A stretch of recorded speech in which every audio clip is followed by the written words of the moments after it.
Olá, seja muito bem-vindo, seja muito bem-vinda ao Café com Oftalmo. Eu sou Samantha e aqui no Glaucoma Academy eu te ajudo a aprimorar e atualizar os seus conhecimentos sobre o glaucoma. Nosso tema de hoje é investigação neurológica. Em que situações eu penso em fazer uma investigação de diagnósticos diferenciais neurológicos para o meu paciente com glaucoma? Esse é um tema importante porque o glaucoma é uma doença tão prevalente que às vezes a gente esquece que tem outras doenças que afetam o nervo óptico e o glaucoma é só uma delas, apesar de ser sim a mais comum. Mas tem algumas situações em que a gente precisa sair do modo automático e falar, opa, peraí, tá esquisito isso, será que isso é só glaucoma mesmo? Será que isso é outra patologia desse nervo? Então eu vou falar um pouquinho para vocês sobre essas situações em que a gente precisa ligar o alerta e fazer uma investigação neurológica para o nosso paciente. Para você não ter dúvida na hora de pedir investigação neurológica, você precisa saber muito bem identificar o que é um caso típico de glaucoma e que você pode fechar o diagnóstico de glaucoma e seguir tratando aquele paciente, e o que é um caso atípico, aquele caso que está diferente do habitual e você precisa pensar um pouquinho fora da caixa. O que é o paciente típico de glaucoma? É aquele paciente que tem a partir de 50 anos de idade, ele tem uma alteração de campo visual típica de glaucoma, que é aquela alteração que predomina no lado nasal do campo visual. Ele tem alteração de OCT típica de glaucoma, que é aquela alteração que é superior e inferior nos dois polos do nervo, ou um ou outro, e com correspondência na camada de célula ganglionar. Então, o defeito típico no OCT, ele é principalmente vertical, superior e inferior, e ele tem aquela mesma perda correspondente na camada de célula ganglionar. O paciente típico de glaucoma, ele tem pressão intraocular alta também. Então, quando a gente vê um paciente com 60 anos, pressão alta, defeito nasal no campo, defeito inferior no OCT, isso é típico de glaucoma. Outros pontos típicos: esse paciente ele tem a acuidade visual preservada, ele só vai ter uma baixa de visão central detectada na acuidade visual se esse glaucoma já está num estágio extremamente avançado. Via de regra, esses pacientes têm boa acuidade visual central. E um outro ponto que é típico da doença é que o glaucoma é uma doença de progressão lenta. Sabendo tudo que é um glaucoma típico, você automaticamente já sabe o que não é típico, que é o que vai te acender o alerta da investigação neurológica. Então, você vai acender o alerta para pacientes muito jovens, principalmente com pressão normal. Glaucoma de pressão normal é glaucoma de idoso, não é glaucoma de jovem. Então, paciente jovem, paciente com pressão normal. Se no campo visual a perda é predominantemente temporal, isso também não é uma perda glaucomatosa típica. No OCT, aquela perda de gravata borboleta nasal e temporal também não é uma perda glaucomatosa típica. Se esse paciente tem baixa de acuidade visual, mesmo que o glaucoma não seja tão avançada, isso também é atípico. Então, aquele paciente que você pega o campo e o campo não tem tanta alteração assim, mas aquele paciente não faz 20/20 e não tem uma catarata que justifique. Isso também não é típico. E a velocidade de progressão, o glaucoma é uma doença muito lenta. Se você pega um exame de agora, compara com 6 meses antes e o paciente já está consideravelmente pior, isso também merece uma investigação adicional. Agora, ok, já sabemos quem é o paciente que precisa de uma investigação. Agora, a gente ainda precisa explorar um pouquinho mais esse tema, porque tem múltiplas investigações que a gente pode fazer aí. Uma vez que um caso é atípico e que a gente vai pensar em diagnósticos diferenciais, A gente pode ir para o lado de uma investigação de órbita, a gente pode ir para o lado de uma investigação neurocirúrgica, neuroclínica, neurooftalmológica. Então, eu gosto de iniciar essa investigação até para dar um direcionamento para o paciente de qual profissional que ele vai procurar. Se a gente simplesmente detecta que o caso é atípico, que precisa de uma investigação além, e você fala, olha, pode ser isso, isso e isso, esse paciente vai ficar perdido entre um monte de profissional, talvez cada um puxe a sardinha para o seu lado e ache uma alteração diferente. Então, eu gosto de dar um primeiro direcionamento para essa investigação de diagnóstico diferencial. E aí, qual que é o racional que está por trás disso? Se a gente está diante de um caso que é unilateral ou até que é bilateral, mas é extremamente assimétrico, a gente pensa mais em alterações mais de órbita.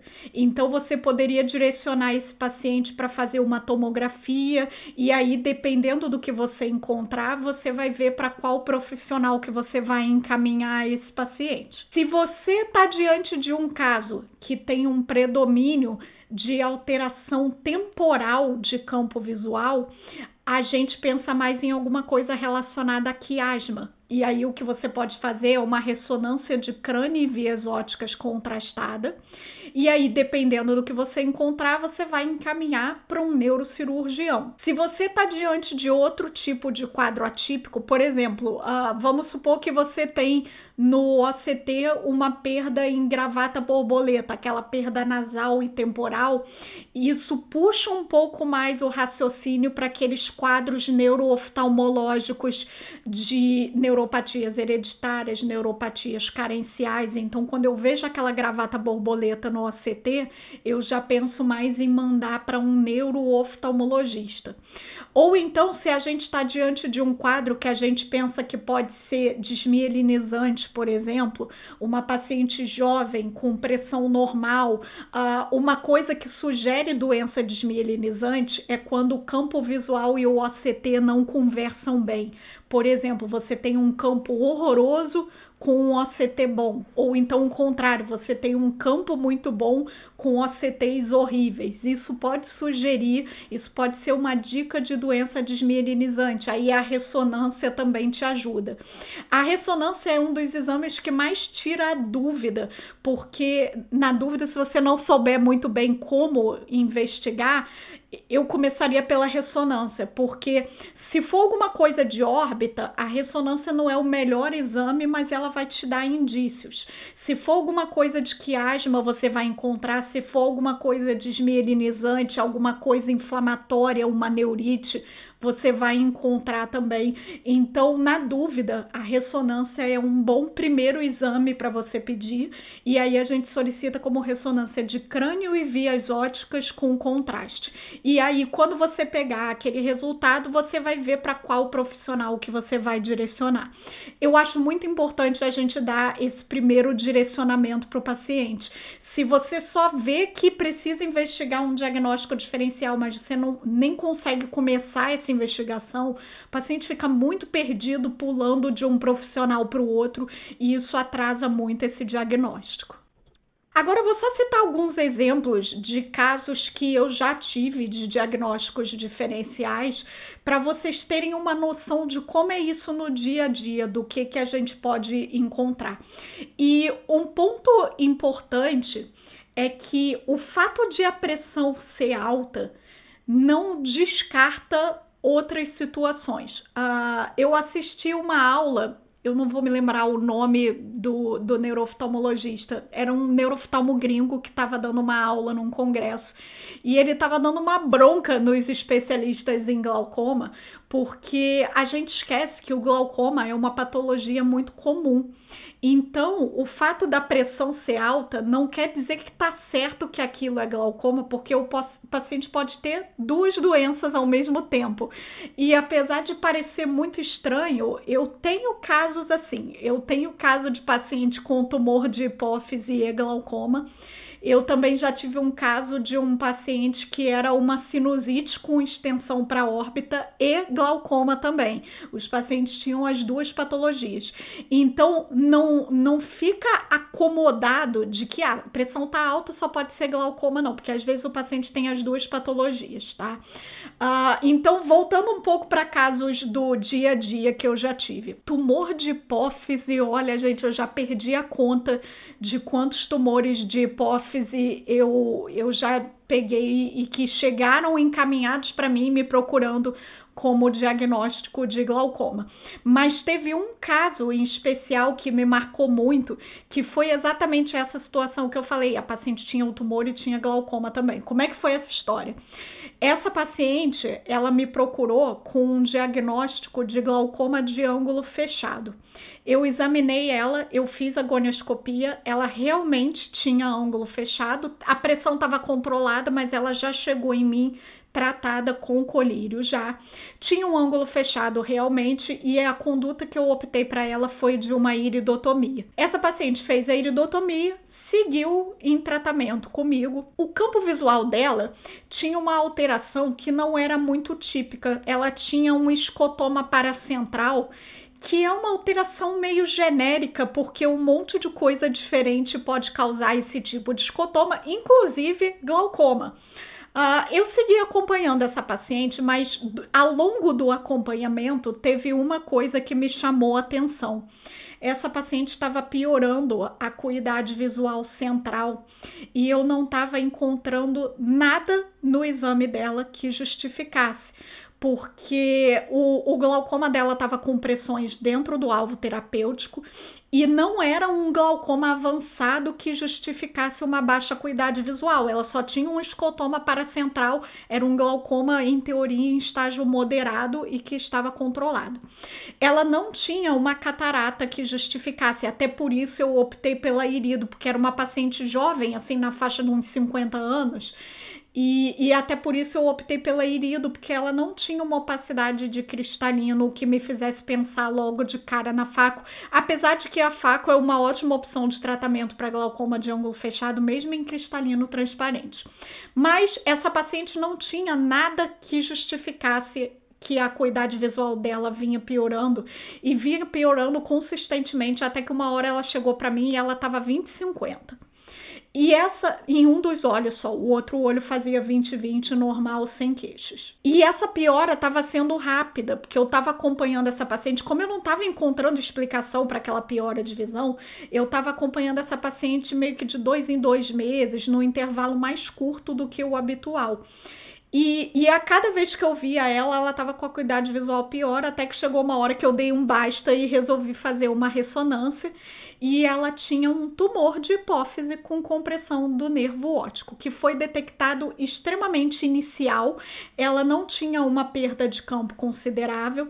Encaminhei para o neurocirurgião, ela foi de urgência para neurocirurgia, ela operou e a visão melhorou, ela voltou a fazer 20/20 nos 2 olhos. Esse olho, que foi o mais acometido, ela faz um pouco de posição de cabeça na hora de testar a acuidade visual, mas ela voltou a ficar 20/20 de visão nesse olho, porque a cirurgia foi feita precocemente. E aí, depois que ela operou, eu pensei, tá bom, então não era glaucoma, né? Era tudo do tumor e de repente ela só tinha um ângulo fechado, já fez a irido, já prevenimos um glaucoma agudo, vou tirar os colírios dessa paciente. E aí, quando eu tirei os colírios, a pressão disparou e ela tinha realmente um glaucoma primário de ângulo fechado. O tumor não explicava todo o quadro dela mesmo. Então, hoje ela está com um glaucoma controlado. Esse caso é uma paciente que eu já acompanho ela coisa de uns 5 anos, mais ou menos. E ela tem um quadro muito estável e segue em acompanhamento. Um outro caso interessante de relatar para vocês foi de uma paciente, uma mulher jovem com pressão normal, que me foi encaminhada para investigação de glaucoma. E quando eu olhei o fundo de olho dela, ela tinha um nervo bastante pálido, isso é um aspecto atípico. Aliás, naquela história dos atípicos, eu esqueci de falar isso. Palidez de papila não é uma alteração típica de glaucoma. O glaucoma tipicamente dá escavação grande num nervo corado. Quando você vê um nervo pálido, você pensa em outros diagnósticos. Essa paciente, ela já chegou para mim tratando e ela tinha um campo visual tubular. Mas quando eu olhei o OCT dela, ela tinha alterações no OCT que não eram condizentes com a alteração de campo visual dela, porque um paciente com glaucoma com campo tubular, o que a gente espera é que o OCT esteja no flor, e não era o caso. E o aspecto do nervo também não era condizente. Um campo tubular, a gente espera um nervo com uma escavação subtotal, e não era o caso dessa paciente também. Repeti o campo, porque campo engana muito, né, gente? Campo tem muito erro, mas eu repeti o campo para confirmar e veio de novo tubular.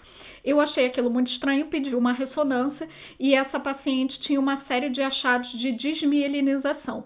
Mandei para neuroclínico e ela não fechou nenhum diagnóstico, até porque doença desmielinizante tem critérios muito rigorosos de diagnóstico e ela seguiu acompanhando com o neuroclínico. Essa paciente, quando eu fiz o washout dos colírios, a pressão não subiu, então ela realmente não tinha nada de glaucoma e ela ficou em acompanhamento neurológico clínico. Outra coisa que com muita frequência eu pego com o diagnóstico de glaucoma é sequela de AVC.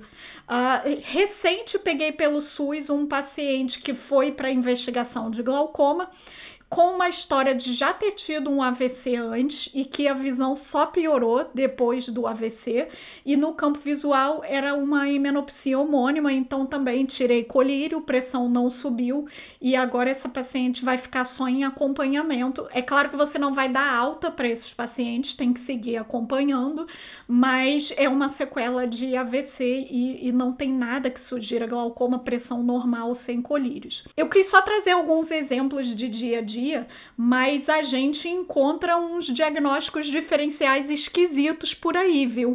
Então, se você não estiver confortável com essa investigação, vai até o ponto do seu conforto nessa investigação. Quando você não estiver confortável, encaminha para um colega para pedir avaliação, porque aparecem umas coisas meio bizarras também. Agora, lembrei de um caso de bizarrice, porque teve um paciente que chegou para mim para investigação de glaucoma, que veio de outro estado até, e com uma história de que a visão tinha piorado depois de um acidente com agrotóxico. E aí, quando eu examinei esse paciente, ele tinha uma palidez de papila e tinha uma alteração de mácula também. Tirei colírio, pressão normal. Na verdade, não. Esse paciente não chegou para mim tratando, não. Ele chegou para mim como suspeita de glaucoma, ele não usava colírio. E a palidez do nervo provavelmente estava relacionada a uma neurotoxicidade por agrotóxico. Eu encaminhei para a colega retinóloga que investigou como toxicidade retiniana por agrotóxico. Então, aparecem umas bizarrices dessas também.